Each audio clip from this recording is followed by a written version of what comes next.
Hey guys, how are you? It's me, Lauren B. I wanted to come on and do a bit of like a collective energy update for you because I had a really interesting dream the other day that's been sort of sitting on my mind, and I think it is highlighting some shifts in the collective energy and some of the areas that you guys may want to kind of shift your focus on. So, in this dream, I was in this big school and it looked a little bit dilapidated, and there was like a lot of ruckus going on. And I found myself kind of exploring the hallways, and I found myself in this kitchen. And in the kitchen were all of these children. All of the children had somehow been wrangled or congregated into this kitchen, and they were a little bit confused about like all of the ruckus that was going on around them. But overall, they were pretty well contented in the kitchen. They were hanging out, they were having snacks, they were doing their thing, what children do.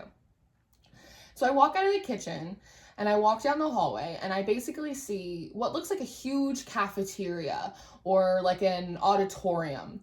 And I noticed that there are all of these teenagers in there, and they were sort of running amok. They're on top of the tables and they're running around, they're in the chairs, they're swinging from the chandeliers. Like they are just kind of 50 shades of out of control. And as I progressed further in the dream, I found myself in a cul-de-sac. And in the cul-de-sac were a lot of these adults. And what I noticed were these huge donkeys roaming around the neighborhood. And it was almost like there was a donkey assigned to each human. And they were a little bit irritated by this. So what exactly is that dream trying to tell us? The way that it seems to be coming through is that a lot of us have been working on shadow work. A lot of us have been really heavy in this like inner child healing type of phase.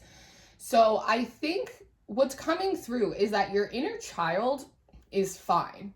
The inner child healing and work and connection and integration and all that stuff that you've done has been amazing, and you've done a really good job at it, right? It's like the children are kind of set a little bit aside, but they're eating and they're happy and they're playing. And so if you've been really heavily focused on inner child work, you might be able to kind of shift your focus now, because it feels as though the attention wants to be put on your inner adolescent or your inner young adult. That the inner child is not acting out anymore. It's actually very well developed. It's very comfortable and integrated. Even in the midst of kind of flurry and chaos around them, they're holding really strong. But it's the parts of us that are connected to our inner adolescent, your inner teenager, your inner young adult. Those are the aspects within us that might be a little bit in rebellion, right? Why is that? Well, when you are a teenager, when you are in your early 20s, it still feels as though like you have your whole life ahead of you. You have nothing but options and everything's an opportunity. And you're so young that even the mistakes you make, it's like nothing really matters that much, right? And then it's kind of like before you know it, you blink your eyes and you're in your 30s. And then you're in your 40s. And then you're in your 50s. And it's kind of like time sort of slips away. And so there is this aspect of the inner adolescent or the inner young adult that is sort of going through a very uncomfortable process of trying to have to accept and let go of kind of the timelines, the stories that never really came to pass. It's like when you were young and you had all of these ideas of what was going to happen and what you were going to do, and then it feels like it kind of got ripped away from you, right? It's like that potential future. And in many ways, they were futures that could have been, but maybe weren't meant to be. But there is a need to kind of release that a little bit, which I think really ties into the visions that I got about the adults in these cul-de-sacs, right?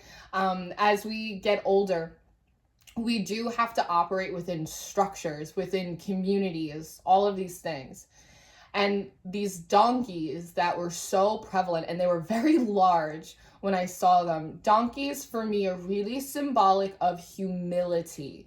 If I think back to like biblical stories, it's like when Jesus would roll into town on a donkey, even though he clearly could have rode in as like on a big steed, on a chariot, on something with a lot more luster, right?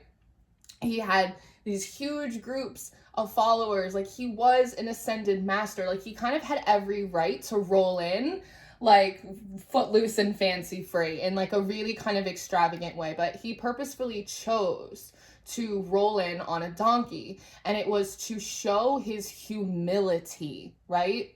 And so I'm feeling as though if you guys have been focusing on shadow work, on inner child healing, now is the time when the energy feels like it's trying to get us to pay attention to our inner adolescent, our inner young adult. And as opposed to doing shadow work, it feels as though there is like an ego death instead that is kind of on the calendar for the collective. And ego death feels different than shadow work. And I think that part of the reason why this ego death is coming in for a lot of us, it is to help kind of neutralize the venom or the frustration, the anger from your inner adolescent or your young adult. Only through humility are we really able to make peace with the things that didn't come to pass for us, either because life happened, because situations slipped away, because we got in our own way, right? I know a lot of you guys and a lot of my clients and a lot of the students in my school have been talking about how when they were really deep in their inner child work, they were surprised to find out that their inner children were actually quite angry with them. And I think that, again, a lot of that has been healed, it's been transmuted. Your inner child's in a really good place, but now it's this like inner adolescent or young adult version of you that is really kind of struggling with anger, with the ways in which they got in their own way, the ways in which they let attachments, being attached to people or relationships or environments, fear, like just all of this stuff. Again, even life circumstances, when life steps in and takes things away from you that you had kind of planned your whole life around, your inner adolescent is really struggling with this, and it wants to tap into that feeling of magic and possibility, just like your inner child has already done, but it's struggling with that. Because as teenagers, as young adults, that's when there is an element of circumstance, but there also is an element of accountability for our own actions, for not doing differently, but we didn't know differently, right? It is a bit of this struggle, and I think that's why the adult version of you may be going through a bit of an ego death, again, in order to help kind of neutralize and make peace and surrender that in which the inner adolescent is really struggling with.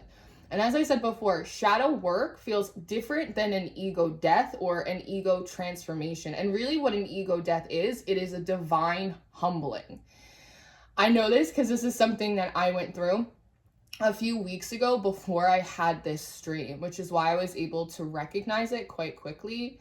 An ego death makes you feel like you're crawling out of your skin. Shadow work is like it's really heavy. It's kind of this bubble that you're in when it's happening, but an ego death really just makes you want to crawl out of yourself, because there is this level of discipline that you have to have, this level of kind of this neutral perspective, being able to make peace with sometimes things that are unfair just happening, but also needing to be really accountable for the way like you showed up and the way you acted. And so it's this moment where you have to be so deeply honest with yourself and really separate yourself from any sense of entitlement that we can have as people, and not only make peace with the past, but also be able to make peace with the future and how maybe it might look different than what we thought at another time.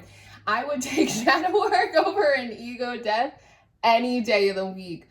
But when you move through that supreme humbling of the spirit, right? When you really are able to make peace, you are also able to move back into a state of like profound gratitude.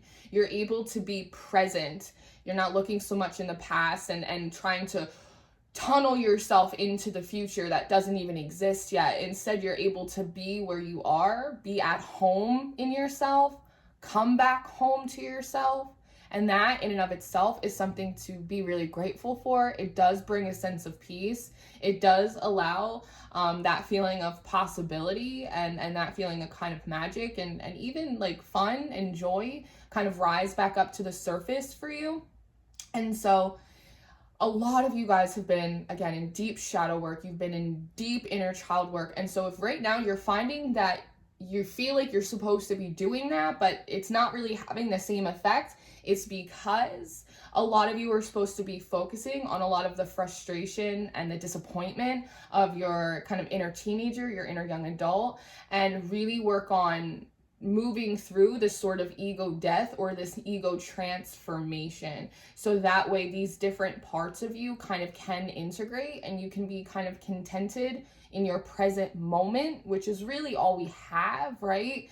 And allow that feeling of possibility and joy and gratitude to really kind of rise back up to the surface. It's a different kind of transformation. Again, even in that dream, the school was dilapidated. And as I've been saying to you guys, in the like seasonal updates, like the Aquarius new moon, all of this stuff is, there is a change of assignments. The lessons that we're taking in Earth School are changing what we need to continue like our personal development as people, not just our spiritual development, but both.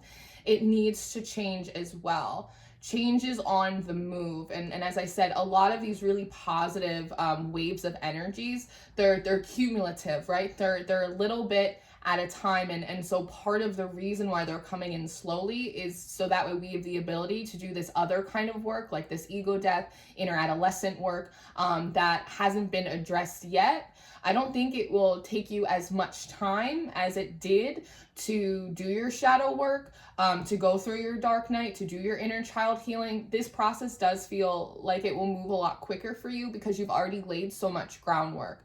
But if you have been feeling just a little bit out of sorts, if you have been feeling like you just kind of want to crawl out of your skin, or it's like, it's really like sort of this internal battle to not go back to like old habits and to hold yourself accountable and really try and focus on maintaining like a productive inner dialogue, that's likely what's happening, right? And just know that you're doing a good job and just allow yourself to go through this process. Again, I know a lot of you guys are incredibly sensitive to energy and to collective energy as well, and that can make your own individual process even more difficult. And so something that I've been telling you guys on the channel, and I will reiterate, it's definitely something I've been talking about a lot on Patreon. It's absolutely something that I've been recommending to my clients and the people in the workshop that I've run, is to use these intuitive prompts. We are all part of the collective, but you are also a part of your own sub-collectives that are contained within your own individual timelines.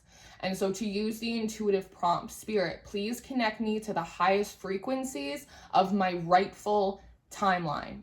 It will allow you to pull off from the whole collective just enough into your own sub-collective that you have a more productive and less overwhelming wave of energy coming in that are actually going to support the individual transformations that you're trying to make without becoming buried underneath the collective sludge. Okay, so if that prompt resonates for you, you are absolutely free and encouraged to use it. It has helped me so much. I know it has been very helpful for a lot of the people that I work with. And so again, I just want to reiterate it and offer it back up to you. The shadow work is good. Inner child is good. Focus on the inner adolescent. Work through your ego death, your ego humbling. It's not going to take as long. It's going to be a little uncomfortable, but you're going to feel so much better on the other side. Yes? Yes. So that is what I have for you guys. I just wanted to come on real quick for a few minutes and really just sort of update you and some of the shifts in the energy and in the work and in the focus that I am pulling in just intuitively and through my dreams. My dreams have been very vocal lately. I'm still trying to flesh out a few more messages from a few more dreams for you guys. I gotta dot the T's and, cross the I's. Flip that. But that's what I have. I hope this was helpful. I love you so much. Keep at it. You're doing good work. You're doing a good job. I'll see you on the other side.